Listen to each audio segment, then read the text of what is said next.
Hello, everybody. It's this is the video for exercises for chapter 27, which is the final chapter of the book. So you've managed to get through, once you finish this, all of the relevant exercises for Latin 1. So I want to take a second to congratulate you on your hard work for the year and get you ready for these last couple of exercises. This chapter is heavy on pronouns, as I said in the introduction to week 32, I believe it is now. Pronouns are these words you see here. They're words that take the place of other nouns. I can call myself Dave, or I can call myself I, or me. Um, You might be Joe or John, but when I speak to you, I don't necessarily call you Joe or John all the way, always. I call you you. So you takes the place of your name, and that works for we and us. Like if I say, my students and I went to Italy this year, I can simplify that big expression, my students and I, to simply we. And I can also use us depending on how I'm using my students and I in a sentence. So these are pronouns, and pronouns come in first person singular, plural, second singular, second plural, and also they come in third person as well. So hopefully you know these persons and numbers by now. First person singular is I, um, or forms of me. First person plural is I and someone else. So we say us or for us or no, sorry, this would be we here because it's nominative. We as a subject. We are preparing to return to the city. We can use it in dative case. It is necessary for us to leave right away, to leave immediately. Accusative here. Davos is able to beat us. That's what the slaves say back in chapter 11, line 8. Do you want to play nobiscum with us, Cornelia? So these are all forms of we or us, but in different cases, as you see here. Now that, of course, works for second person singular too. It can be nominative, dative, or accusative, depending on how the forms of you or you plural here are used. And then again, there is third person. Third person is he, she, or it, roughly, and they would be the plural forms of he, she, and it. Now, these pronouns here, is, a, and id, they are roughly he, she, and it, but it should be noted that is can be a masculine thing as well. Wouldn't necessarily be a he, nor would Ea necessarily be a she. It could be a feminine thing. Like you could say, instead of saying villa est pulchra, the villa is beautiful, you could say Ea est pulchra, it is beautiful. But you certainly would use is for he when speaking of a person, and Ea when speaking of a feminine person, and id for an it. But keep in mind, either one of these can also be it. It could be an object or a thing that is either masculine or feminine. I'm not sure how important it is to know that for these exercises, but we'll see. So these are all the forms. Notice all the cases appear too. So if I wanted to say something like, I am walking with him, that would need an ablative because of cum, which is an ablative preposition. So I would say ambulo cum eo.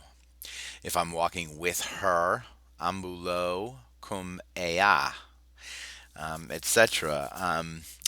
And these maybe a genitive plural. You could say uh, Cornelia and Marcus are the children of Cornelius and Aurelia. Or you could simplify of Cornelius and of Aurelia into simply Aorum. Now I know that's maybe a little confusing because Aurelia is feminine, but Latin always sort of um, reverts to masculine forms there. So aorum. So there, this aorum would be like Cornelia and Marcus are their children. So in all cases, first, second, and third person pronouns. So let's have a quick look at exercise 27A, which is one of the three exercises you have to do for this week.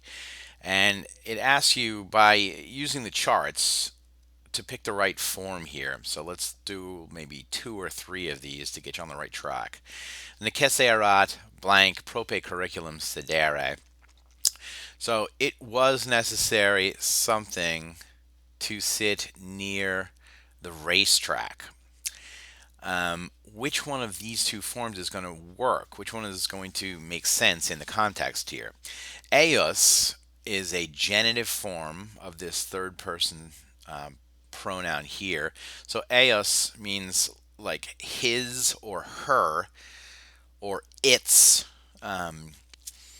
It's a his or her as in possessive, like this is his house, or this is her book, or this is its color. So, does that work here? It was necessary his to sit near the racetrack. No, that doesn't work. So, it's most likely obviously going to be nobis here. Nobis means for us. So now if we look up at first person plural, we're going to see nobis right here. And that's either a dative or an ablative form. So if it's dative, we're going to use two or four, as we've said before with dative case. Dative is the two or four case. And ablative is used with kind of prepositional words like with or from, variety of prepositional type situations. But let's see which one it really is. So let's say it's nobis and it's dative. Does that work? It was necessary for us to sit near the racetrack, and that is obviously a fit there. That one works well.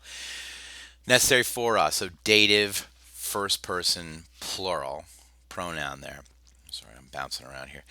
Let's look at number two now. Euclides. No, so just let's get this right. So select the right pronoun and then make sure you translate it as well. So most of you have been pretty good about following directions. So just make sure of that one. Number two, Euclides blank demonstrabat circum et aurigas. So this is something about Euclides was showing the circus, meaning the Circus Maximus, and the charioteers, and he must have been showing them to somebody. That's usually a demonstrabat or monstrabat, monstrare. These are showing verbs, and when you show something, you usually show something to someone. So, which one of these is going to work? Ego is I. Me is accusative or ablative, meaning me, and mihi is the dative form here. So let's have a look here. Go back up to first person singular. These are all the words that are I or me. So we have ego, mei for genitive, like my. So this would be I as a subject. This would be my. This would be to or for me. This would be simply me as a direct object, most likely, and this would be me like with a preposition once again. So which one works best? Euclides was showing the circus and the charioteers, not I, not me, but to me. So mihi is the correct answer there, and I think that that makes the best sense. And finally, number three, and then I'm going to let you work on 27A on your own.